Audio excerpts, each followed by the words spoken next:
Malam ke-26. Ketika malam tiba, Syahrazad melanjutkan ceritanya. Wahai Raja yang mulia, bahwa sang pedagang muda berkata kepada si Nasrani, ketika aku masuk dan duduk, tak lama kemudian wanita itu muncul, mengenakan hiasan henna di tangannya serta mahkota bertatahkan mutiara dan permata. Ketika melihatku, ia tersenyum manis, memelukku erat, dan mengecup bibirku. Benarkah kau datang kepadaku? Tanyanya. Aku adalah hambamu. Jawabku. Ia berkata, kedatanganmu sungguh membuatku bahagia. Sejak pertama kali melihatmu, aku tak bisa tidur ataupun makan dengan tenang. Hal yang sama terjadi padaku, sahutku. Kami berbincang-bincang, sementara aku menundukkan kepala karena malu. Tak lama kemudian, ia menghidangkan makanan mewah, ragut, daging dengan madu, dan ayam isi. Kami makan hingga kenyang. Lalu para pelayan membawa baskom dan kendi untuk mencuci tangan kami. Kami menyegarkan diri dengan air mawar bercampur minyak kasturi sebelum kembali duduk berbicara. Ia terus bercerita tentang penderitaannya karena cinta, dan aku pun menceritakan penderitaanku. Rasa cintaku padanya begitu kuat hingga kekayaan yang kumiliki tampak tak berarti. Setelah itu, kami mulai bercanda, bermain-main, saling berciuman, hingga malam tiba. Para pelayan membawa makanan dan anggur, dan kami minum hingga tengah malam sebelum pergi ke kamar tidur. Malam itu, aku merasakan kebahagiaan yang belum pernah kurasakan sebelumnya. Keesokan paginya, aku meninggalkan 50 dinar di bawah tempat tidur sebagai hadiah untuknya, lalu pamit. Ia menangis dan berkata, "Tuan, kapan aku bisa melihat wajah tampan ini lagi? Aku akan datang lagi malam ini, janjiku." Saat meninggalkan rumahnya, aku bertemu dengan tukang keledai yang membawaku ke sana. Ia sudah menungguku di depan pintu. Aku naik keledainya dan kembali ke Han Masrur, memberinya setengah dinar dan meminta ia kembali menjemputku saat matahari terbenam. Hari-hariku berlalu seperti itu. Setiap malam, aku membawa 50 dinar serta makanan untuk wanita itu. Kami makan, minum, dan menikmati kebersamaan hingga pagi. Namun, suatu hari, aku bangun dan menyadari bahwa aku telah kehabisan uang. Aku bergumam, kemiskinan ini adalah kutukan. Aku berjalan menuju gerbang Zuaila, melewati kerumunan orang. Saat berdesakan, aku tanpa sengaja menyentuh kantong seorang tentara. Ketika menyadari ada dompet di sana, aku mengambilnya. Namun, tentara itu segera sadar kantongnya terasa ringan. Ia memeriksa dan menemukan dompetnya hilang. Ia langsung memukulku hingga aku jatuh ke tanah, berteriak bahwa aku pencuri. Orang-orang di sekitarku mencoba membelaku, tetapi tentara itu bersikeras. Nasib burukku semakin jelas ketika wali kota datang bersama para penjaga. Mereka lalu menggeledah dan menemukan dompet itu di pakaianku. Saat dimintai pengakuan, aku menundukkan kepala, berpikir, jika aku menyangkal, bukti melawan.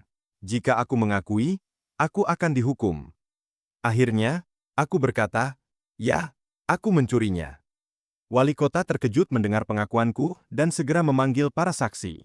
Ketika mereka datang, mereka menguatkan apa yang kukatakan. Semua ini terjadi di gerbang Zuaila. Wali kota kemudian memerintahkan Algojo untuk memotong tangan kananku. Setelah itu, tentara yang sebelumnya menangkapku merasa kasihan dan berusaha membujuk wali kota agar melepaskanku. Karena intervensinya, wali kota akhirnya membebaskanku dan pergi melanjutkan tugasnya. Orang-orang yang ada di sekitarku memberiku segelas anggur untuk menenangkan diri. Tentara itu bahkan menyerahkan dompetnya padaku, sambil berkata, "Kau pemuda yang tampan, seharusnya kau tidak menjadi pencuri." Setelah memberikan dompet itu, tentara itu pergi. Aku membalut tanganku yang terpotong dengan kain seadanya dan berjalan tertatih-tatih ke rumah wanita itu. Sesampainya di sana, aku langsung menjatuhkan diri di atas tempat tidur. Wanita itu terkejut melihat wajahku yang pucat. "Apa yang terjadi padamu? Mengapa kau tampak sangat berbeda?" tanyanya. "Aku sakit kepala," jawabku singkat. Namun, ia terus mendesakku, "Ada sesuatu yang terjadi padamu hari ini. Tolong, ceritakan padaku." Aku mencoba menghindar, tapi ia menangis dan berkata, "Kau tak lagi mencintaiku, bukan? Aku bisa melihatnya di wajahmu." Malam itu, ia membawakan makanan, tetapi aku menolaknya. Aku takut ia akan menyadari aku tak bisa makan dengan tangan kanan. "Aku belum ingin makan," kataku. Ia lalu menuangkan anggur dan memintaku meminumnya, berharap itu bisa membuatku bercerita. Aku akhirnya mengambil gelas itu dengan tangan kiriku, sambil menangis. Wanita itu menjerit, "Kenapa kau menangis? Kenapa kau ambil gelas dengan tangan kiri?" Aku beralasan, "Tanganku sedang sakit, ada bisul di sana." Ia mendesakku untuk menunjukkan tanganku, tetapi aku menolak. Ketika aku mabuk dan tertidur, ia memeriksa tanganku dan menemukan bahwa aku kehilangan tangan kanan. Ia juga menemukan dompet berisi uang emas. Tangisnya pecah, ia merasa sangat bersalah. Keesokan paginya, ia mempersiapkan hidangan mewah dan memberikannya padaku bersama segelas anggur. Setelah makan, aku hendak pergi, tetapi ia menahanku. "Kau telah kehilangan tanganmu karena cintamu padaku," katanya. "Aku bersumpah demi Tuhan, aku tidak akan meninggalkanmu." Ia lalu memanggil notaris dan membuat akad pernikahan. Ia berkata kepada mereka, "Saksikan bahwa aku telah menerima maharnya, dan semua harta milikku sekarang menjadi miliknya." Notaris mencatat semuanya, dan aku menerima segalanya. Wanita itu membawaku ke sebuah lemari besar dan menunjukkan sebuah peti. Di dalamnya, aku menemukan semua uang yang pernah kuberikan padanya. "Ini uangmu. Aku menyimpannya untukmu," katanya. "Aku tahu bahwa aku tak bisa mengganti tanganmu yang hilang. Bahkan jika aku menyerahkan nyawaku, itu belum cukup." Aku terharu dan berterima kasih padanya. Kami hidup bahagia selama beberapa waktu. Namun, tak sampai sebulan kemudian, ia jatuh sakit parah.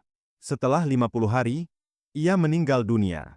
Aku mengurus pemakamannya, membacakan doa untuknya, dan memberikan sedekah atas namanya. Setelah itu, aku menemukan bahwa ia telah meninggalkan banyak kekayaan dan properti. Dengan harta itu, aku membangun kembali hidupku. Salah satunya gudang berisi wijen yang kujual kepadamu. Dan itulah kenapa tangan kananku dipotong. "Sungguh hebat ceritamu," balas si Nasrani. Pedagang muda itu lalu bertanya, "Apakah engkau mau ikut bersafar ke negeriku bersama? Sebab, sesungguhnya aku telah membeli barang dagangan dari Kairo dan Iskandaria." "Baiklah," kataku. Kemudian, kami pun merencanakan sebuah perjalanan berdagang. Setelah itu pemuda itu dan saya melakukan perjalanan ke negara Anda ini. Pemuda itu menjual barang-barangnya, membeli stok pengganti dan kembali ke Mesir. Sementara itu adalah takdirku untuk duduk di sini malam ini. Bukankah cerita ini lebih luar biasa daripada kisah si bungkuk, wahai raja yang bijaksana? Raja menjawab, "Aku tetap akan menggantung kalian semua." Rupanya, hari sudah pagi. Syahrazad menghentikan ceritanya seperti biasa.